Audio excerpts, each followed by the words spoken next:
সমাগত বিধানসভা নিৰ্বাচন ৰাজনৈতিক দলসমূহে এতিয়া ৰাইজৰ মন জয় কৰাত ব্যস্ত।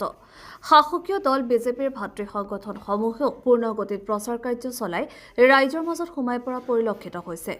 বাগিচা আৰু গাঁওসমূহত ঠায়ে ঠায়ে বিনামূলীয়া চিকিৎসা শিবিৰ অনুষ্ঠিত কৰিছে বিজেপি দলে। বৃহস্পতিবাৰে মৰিয়নি নকছাৰী নাগিনীজান চাহ বাগিচাত ভাৰতীয় জনতা পাৰ্টীৰ চাহ মৰ্চাৰ উদ্যোগত ২৩তম ধনন্তৰী সেৱা যাত্ৰা ২০২৬ৰ সেৱা ভাৰতী পূৰ্বাঞ্চল নেশ্যনেল মেডিকেল অৰ্গেনাইজেশ্যন আৰু আয়ুৰ্বেদিক অৰ্গেনাইজেশ্যন তথা অইল এণ্ড নেচাৰেল গেছ কৰ্পোৰেশ্যনৰ সহযোগত এক বিনামূলীয়া চিকিৎসা শিবিৰ অনুষ্ঠিত কৰা হয়। বহুকেইজন অভিজ্ঞ চিকিৎসকৰ দ্বাৰা ৰোগীসকলক পৰীক্ষা কৰি বিনামূলীয়াকৈ ঔষধ প্ৰদান কৰা হয় আৰু প্ৰয়োজন অনুসৰি অস্ত্ৰোপচাৰ ব্যৱস্থা কৰিব লাগিব বুলি জানিবলৈ দিয়ে উদ্যোক্তাসকলে। এই চিকিৎসা শিবিৰ নাগিনীজান চাহ বাগিচাৰ প্ৰাথমিক স্বাস্থ্য কেন্দ্ৰত অনুষ্ঠিত কৰা হয় আৰু এই কাৰ্যসূচীত উপস্থিত থাকে সেৱা ভাৰতীৰ বিষয়ববীয়াসকল, বিজেপিৰ ৰাজ্যিক চাহ মৰ্চাৰ সভাপতি দুলেন নায়ক, চেলেং চাহ হাটমণ্ডলৰ চাহ মৰ্চাৰ সভাপতি নিখিল ভূমিজ, যোৰহাট জিলা পৰিষদৰ প্ৰাক্তন উপাধ্যক্ষা কবিতা দাস গগৈ, সমাজকৰ্মী লোহিত গগৈ আৰু কেইবাজনো বিজেপি কাৰ্যকৰ্তা। ২০০ শতাধিক লোকৰ স্বাস্থ্য পৰীক্ষা কৰি বিনামূলীয়া ঔষধ প্ৰদান কৰাত অঞ্চলটোৰ বহু লোক উপকৃত হৈছে বুলি জানিবলৈ দিয়ে স্থানীয় লোকে। সেৱা ভাৰতী পূৰ্বাঞ্চল নেশ্যনেল মেডিকেল অৰ্গেনাইজেশ্যন, আমাৰ আয়ুৰ্বেদিক মেডিকেল কলেজ, তিনিটা সংগঠনৰ সহযোগত এইটো আমাৰ ধনন্তৰী সেৱা যাত্ৰা আৰম্ভ হৈছে। আমাৰ মহামহিম ৰাজ্যপালে গুৱাহাটীত ১ ফেব্ৰুৱাৰীৰ দিনা সন্ধিয়া ৬ বজাত এইটো আমাৰ শুভাৰম্ভ কৰে। প্ৰায় ৩০০ৰ অধিক ডক্টৰ আৰু ষ্টুডেণ্ট গোট খাই আমাৰ পূৰ্বাঞ্চলৰ বিভিন্ন জিলাত আমাৰ কেম্পটো আৰম্ভ হৈছে। আমাৰ তাৰে এটা অংশ হিচাপে যোৰহাট জিলাটো আমাৰ ৩ তাৰিখৰ পৰা আৰম্ভ হৈছে। ৩ তাৰিখে যোৰহাট দগাঁৱত আমাৰ এটা কেম্প হ'ল। ২ নম্বৰ দিনা আমাৰ তিতাবৰ শ্ৰী শ্ৰী কমলাবাৰী উচ্চতৰ মাধ্যমিক বিদ্যালয়ত হৈছিল আৰু আজি ৩ নম্বৰ দিনা এই আমাৰ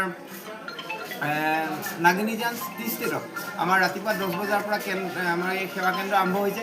প্ৰথমতে আমাৰ স্বাস্থ্য সজাগতাৰ ওপৰত আমাৰ ভাৰতৰ বিভিন্ন প্ৰান্তৰ পৰা ডক্টৰসকলে সজাগতা কৰাৰ লগতে আমাৰ যোৰহাট কেঞ্চাৰ ফাউণ্ডেশ্যনৰ পৰাও বাইদেউসকল আহিছে, তেওঁলোকেও কেঞ্চাৰৰ ওপৰত সজাগতা কৰিলে। এতিয়ালৈকে প্ৰায় ২০০ৰ অধিক ৰোগীক আমাৰ ইয়াত চিকিৎসা প্ৰদান কৰাৰ লগতে তেওঁলোকক আমাৰ বিনামূলীয়াকৈ ইয়াত আমাৰ সেৱা ভাৰতীৰ যোগেদি আমাৰ মেডিচিন দিয়া হৈছে। তেওঁলোকে মেডিচিন সেৱা ইয়াৰ পৰা লৈছে। ইয়াত একচুৱেলি অস্ত্ৰোপচাৰ নহয়, যদি তেওঁলোকক কৰিবলগীয়া হয় তেতিয়াহ'লে আমি ওচৰৰ যিবিলাক মেডিকেল কলেজ আছে তেওঁৰ লগত লিংক কৰিম আৰু কেঞ্চাৰ ফাউণ্ডেশ্যনে তেওঁলোকে প্ৰাথমিক যিখিনি স্ক্ৰিনিং সেইখিনি কৰিছে। যদি ডাউট পায় তেতিয়াহ'লে আমাৰ যোৰহাটত যিখন কেঞ্চাৰ মেডিকেল আছে তালৈ নি পেলাই বাকী যিখিনি ব্যৱস্থা কৰিবলগীয়া হয় তেওঁলোকে ইয়াৰ পৰা চাব। ভাৰতীক আমি ধন্যবাদ জনাইছোঁ। এই সীমামূৰীয়া ঠাইখনত নাগিনীজান চাহ বাগিচা যেতিয়া সীমামূৰীয়া নাগালেণ্ডৰ সীমান্তৱৰ্তী অঞ্চলত ইয়াত চাহ নিগমৰ বাগান, আমি হস্পিটেলখন বনাইছোঁ সঁচা। তেতিয়া আমি বহুত ইয়াত ফেচিলিটি বাকী আছে কৰিবলগীয়া কথা।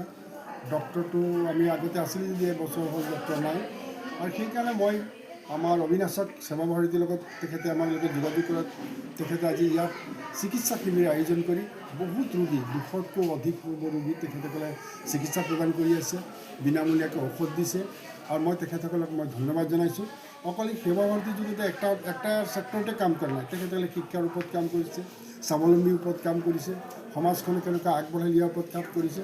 তেখেতসকল আমি আশা ৰাখিছোঁ অনাগত দিনবিলাকত যাতে এই অঞ্চলবিলাকত সীমাৱৰ্তী অঞ্চলবিলাকত পিছপৰা অঞ্চলবিলাকত আপোনালোকৰ এই সেৱা শিবিৰবিলাক যাতে অব্যাহত থাকে, কাম কৰি যায়। আমি তেখেতসকলক আমি পুনৰবাৰ ধন্যবাদ জনাইছোঁ। এইটো কৰিছে গাঁও অঞ্চলতো কৰিব আৰু গোটেইখিনি গাঁও বাগান বুলি কোনো ৰোগী আৰু গাঁৱৰ ৰোগীও ৰোগী, বাগিচাৰ ৰোগী, চৰ অঞ্চলৰ ৰোগী, টাউনৰ ৰোগী। আমি ৰোগী য'তে আমি দেখোঁ অকল পিছপৰা অঞ্চল, সেই পিছপৰা অঞ্চলবিলাকত আমি তেনেকুৱা ধৰণৰ শিবিৰ তেখেতসকলে আয়োজন কৰে আৰু আমাৰ লগত সহযোগ কৰাৰ কাৰণে পুনৰবাৰ তেখেতৰ সেৱা ভাৰতীৰ সকলো কাৰ্যকৰ্তাক, সকলো নিষ্ঠাৱান কাৰ্যকৰ্তাক আমি ধন্যবাদ জনাইছোঁ।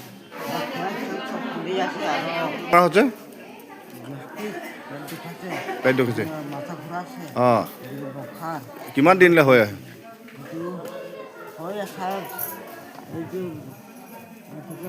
ভাল হোৱা নাই, পানীকেইটা দি দিলে